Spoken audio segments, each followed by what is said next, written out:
goes to Cock. He dummies, but is caught by Randall. 12 metres out from the Manly goal line now. From the play the ball, Hilditch out to Fitzgerald. Caught by Harvey and Stevens.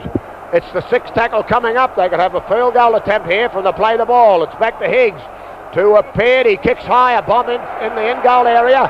Edie goes up it and it's a try. Jim Porter jumped up high, caught the ball, and Jim Porter's in for a try for Parramatta. Oh, what a great bit of work.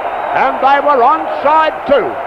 I watched every one of them behind him when he put that ball up. I nominated that he would have a shot for a field goal because it was right out in front of the uprights, but he kicked to the on the angle, and Edie went across for it. Porter came through and leapt high, took it out of the air, and he's in for the first try.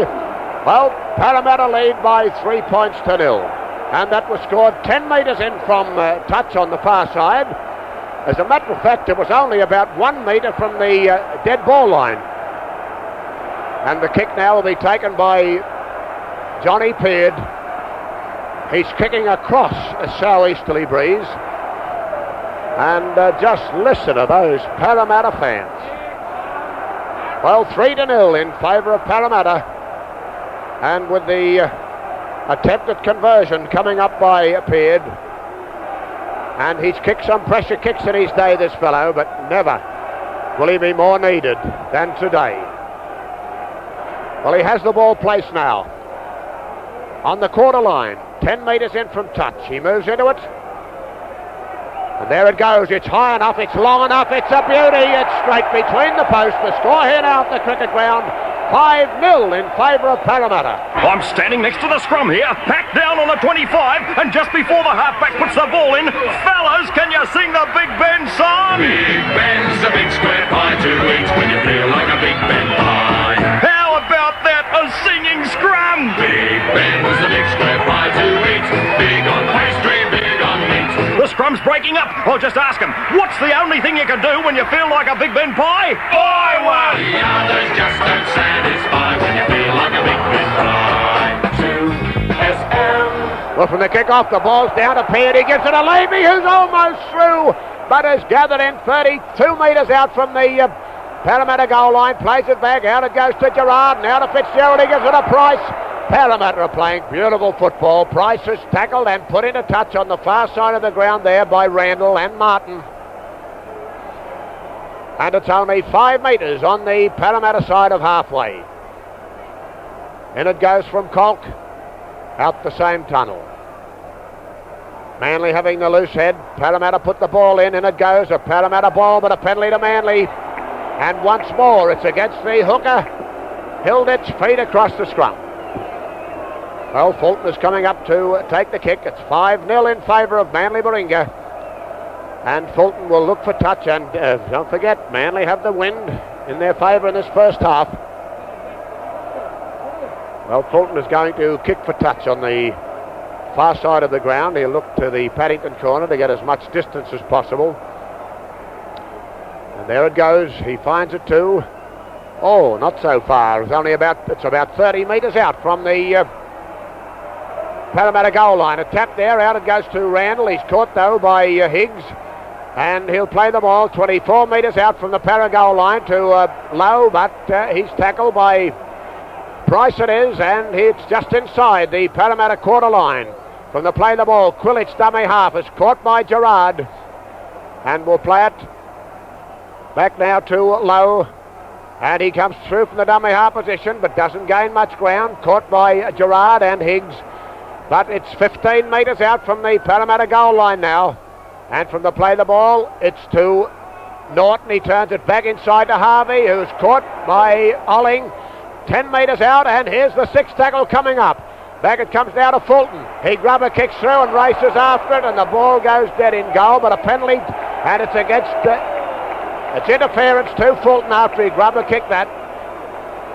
And there was both Hilditch and Fitzgerald there, so this should be an easy 2 points for Manly Warringah. And that was a legal interference to Fulton after he grubber kicked the ball through into the in-goal area to attempt to race through after it. And Hilditch and Fitzgerald closed in on him and hindered him after he'd got rid of the ball from the kick. So Edie will have the shot at goal from about 15 metres out, and it would be about 10 metres from the upright.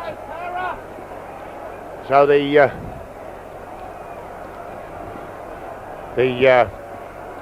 ball is being placed now by Edie, and he has a good side of the goal mouth. He's assisted by a southeasterly breeze.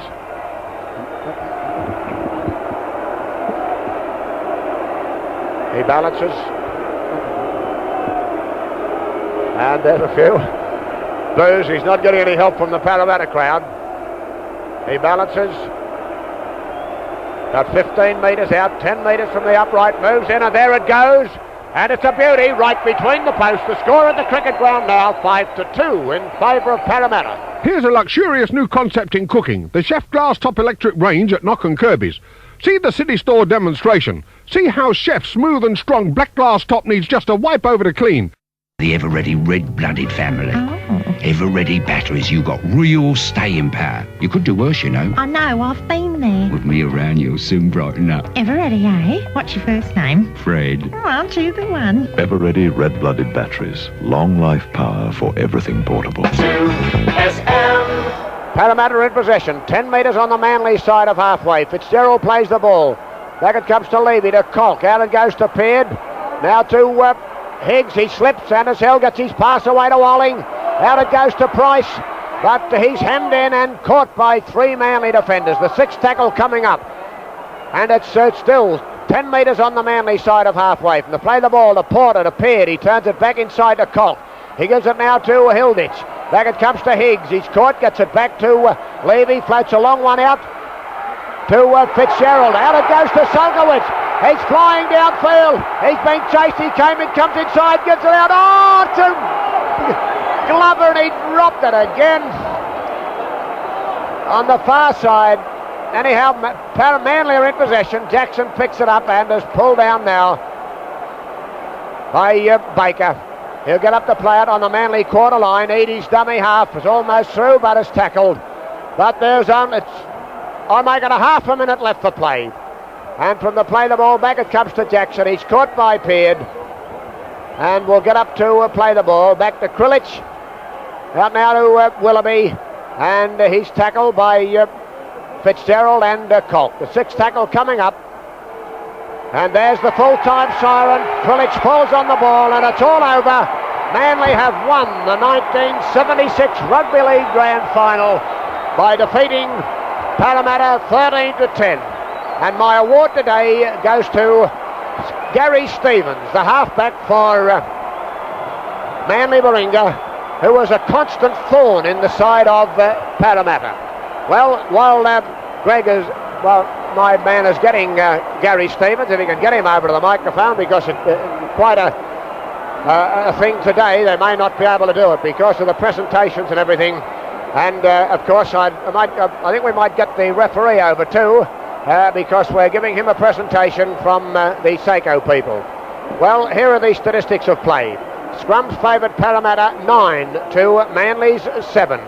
Penalties favoured Parramatta 11 to Manly's 10. First scorers in the game, Edie a goal for Manly and Parramatta a try for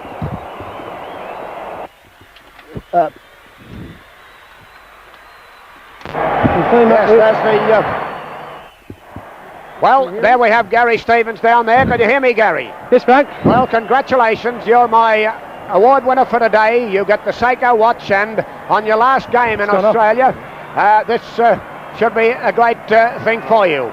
It looks as though he can't hear me. Give him the other microphone, or the other receiver. That's right. Can you hear me now, Gary? Yes, Frank. Yeah. Right, well, in your last game in Australia, I've made you my man of the match. You're a constant thorn in the side of Parramatta. And how did the game appeal to you? Well, I'm very pleased with it, Frank. Especially with 1 or 2 baggings I've got in the last week or so, you know. And I thought we were a better side on the day, you know, but very hard side, Parramatta. Very hard. A very hard side, but strangely enough, they won the scrums. The scrums were 9-7 in favour of Parramatta. It must have been hard for you losing the scrums as you did. Well, it was hard, Frank. As you know, we tackled nearly most of the game, but I was at one stage frightened to put the ball in, you know. Yeah. But however, Gary, it was a wonderful effort from you, and also your English teammates Norton and Lowe. They played particularly well. Go over now to your presentation. I'll be presenting you with a Seiko watch in the dressing room. Cheers, mate. Thank you. Well, ladies and gentlemen, I have a treat.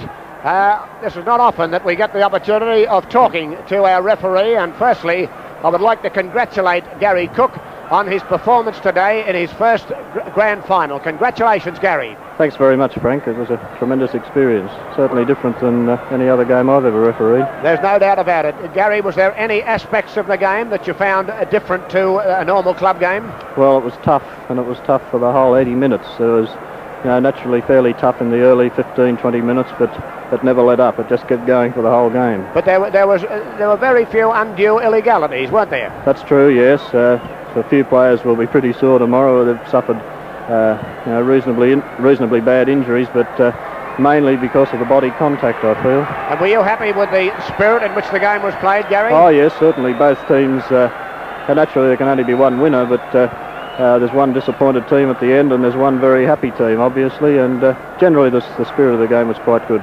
Well, that's good. Gary, I won't keep you there. You have your touch judges there, Brian Barry and Max Tomset. I'd like you to accept on their behalf and on your own a Seiko watch each, similar to the ones that we give the players, and the Seiko people have felt that you people haven't been given enough recognition for your worth in rugby league. That's tremendous, Frank. It's a great honour, and I really would like to thank you personally, 2SM and the Seiko organisation for the gifts on behalf of myself and the touch judges. Well, thank you very much, Gary, and the best of luck to you between now and the start of next season.